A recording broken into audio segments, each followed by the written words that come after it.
Chapter 19, Admiral Drake.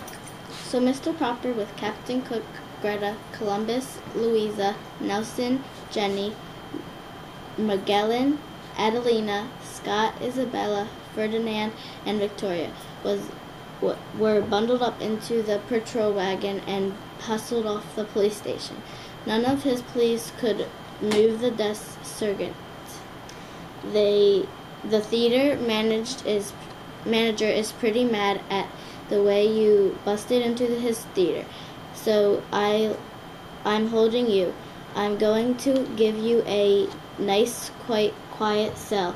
Unless you furnish bail, I'll put the bail at $500 for you and $100 for each of the birds. Of course, Mr. Popper did not have that much money about him. Neither did Mrs. Popper. When the telephone here at the hotel bill was paid for several days ahead, but she had no cash. The check for the final week salary was not due until the end of the week. Indeed, it now looked as if the Poppers would never see the check.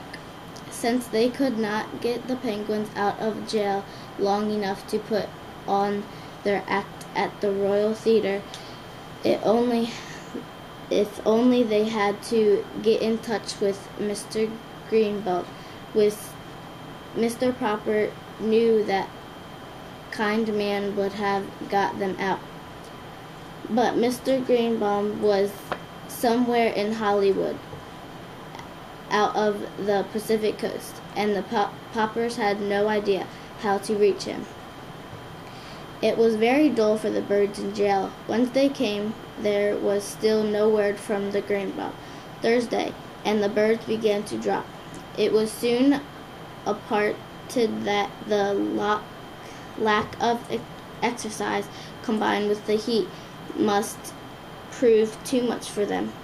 There were no tricks or merry games. Even the younger birds sat all day in the dismal sense, and Mr. Popper could not cheer them up. Mr. Popper had a feeling that Mr. Greenbulb would probably turn up by the end of the week to see about renewing the contract. But Friday passed without any news for them. Saturday morning, Mr. Popper got up very early and smoothed his hair. Then he dusted off the Penguins as well as he could, for he wanted everything to look as presentable as possible in case Mr. Greenbaum should appear.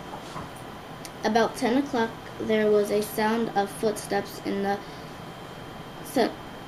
corner, and the jiggling of keys, and the door the cells opened. "You're free, Mr. Popper. That's a friend of yours here." Mr. Popper stepped out into the light with the Penguins. "You're barely in time, Mr. Greenbaum," he wanted to say. Then, as his eyes became attracted to the light, he looked again. It was not Mr. Greenbaum who stood there. It was a great bearded man in the spelled uniform, smiling. He looked out his hand to Mr. Popper. "Mr. Popper," he said, "I am Admiral Drake." "Admiral Drake," gasped Mr. Popper. "Not back from the South Pole?" "Yes, Admiral Drake.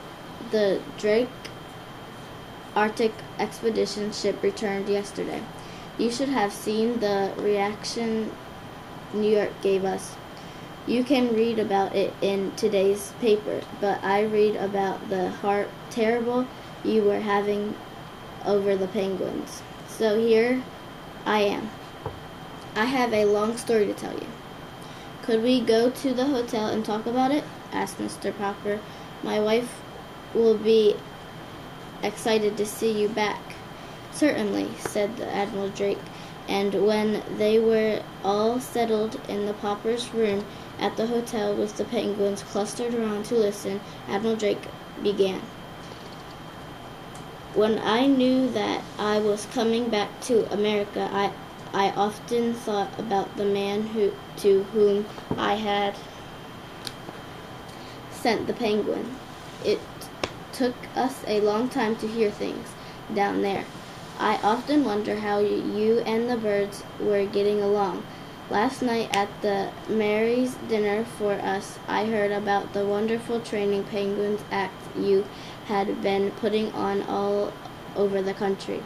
This morning I picked up the paper and the first thing I read was that Mr. Proper had 12 penguins were sitting behind in jail. But 12 penguins, Mr. Proper, how on earth?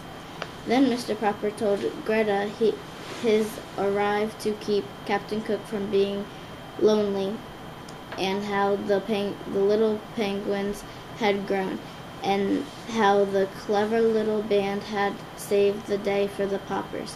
When things looked bad, it's amazing, said Admiral Drake. I've seen a lot of penguins in my time, but never such ones as these.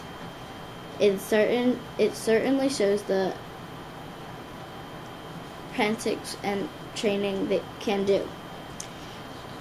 But now to get to a real point, Mr. Proper, you probably know I have explored the South Pole as well as the North Pole.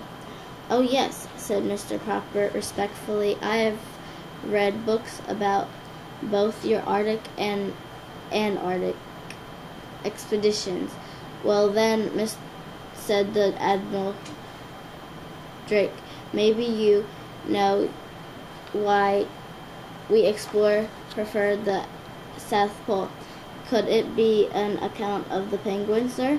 Asked Janey, who had been listening very hard.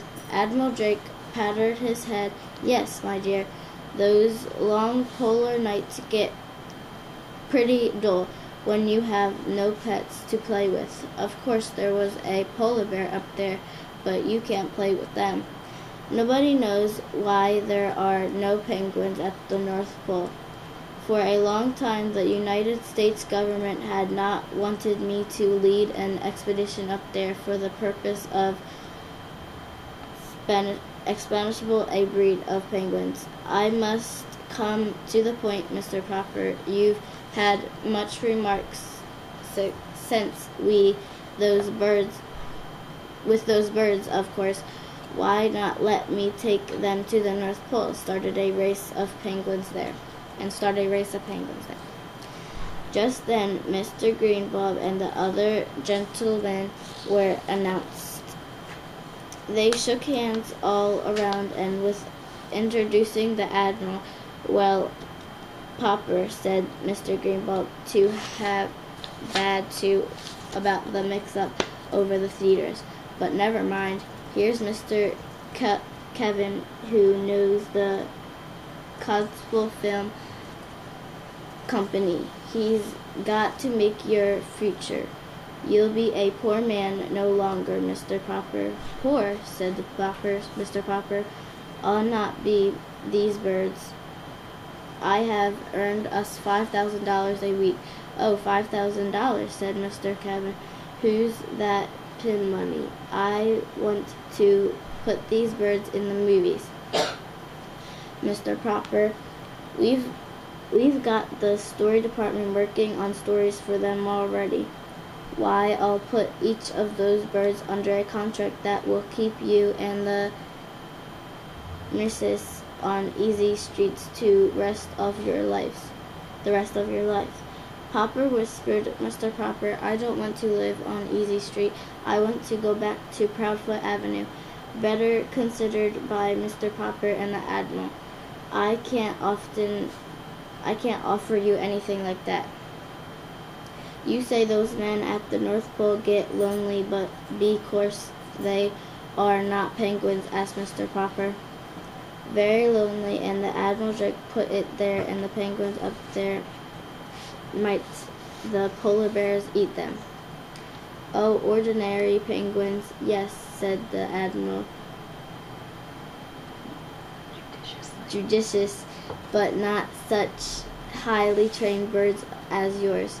Mr. Popper, They could outwit any polar bear, I guess. It was now Mr. Kellen's turn to speak.